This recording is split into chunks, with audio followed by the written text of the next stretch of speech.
ദേശീയപാത നിർമ്മാണത്തിനായി പാറ പൊട്ടിച്ചതോടെ മലപ്പുറം കുറ്റിപ്പുറത്ത് വയോധികയുടെ വീടിന് വിള്ളൽ വീണെന്ന് പരാതി.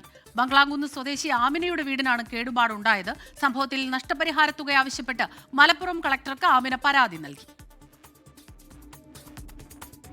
നിർധനയായ ആമിനക്ക് നാട്ടുകാർ നിർമ്മിച്ചു നൽകിയ വീടാണിത്.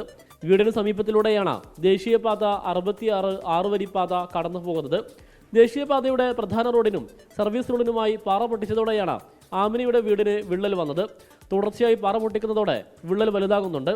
വിഷയത്തിലിടപെട്ട് നഷ്ടപരിഹാര തുക ലഭ്യമാക്കാനുള്ള നടപടി സ്വീകരിക്കണമെന്നാവശ്യപ്പെട്ട് ആമിന ജില്ലാ കളക്ടർക്ക് പരാതി നൽകി. നമ്മളൊരു വീടുണ്ടാക്കുമ്പോൾ നമുക്ക് എല്ലാവർക്കും ഉണ്ടാകുമല്ലോ സങ്കടം.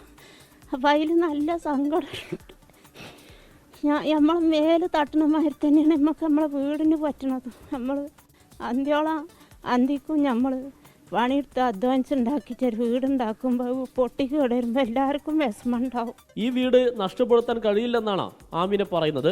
കുറ്റിപ്പുറം പോലീസിന്റെ ഇടപെടലിനെ തുടർന്ന് പാറ പൊട്ടിക്കൽ റോഡ് നിർമ്മാണ കമ്പനി താൽക്കാലികമായി നിർത്തിവച്ചിട്ടുണ്ട്. പക്ഷേ തനിക്കുണ്ടായ നഷ്ടം ആര് നികത്തുമെന്നാണ് ആമിനയുടെ ചോദ്യം. 24 തിരൂർ.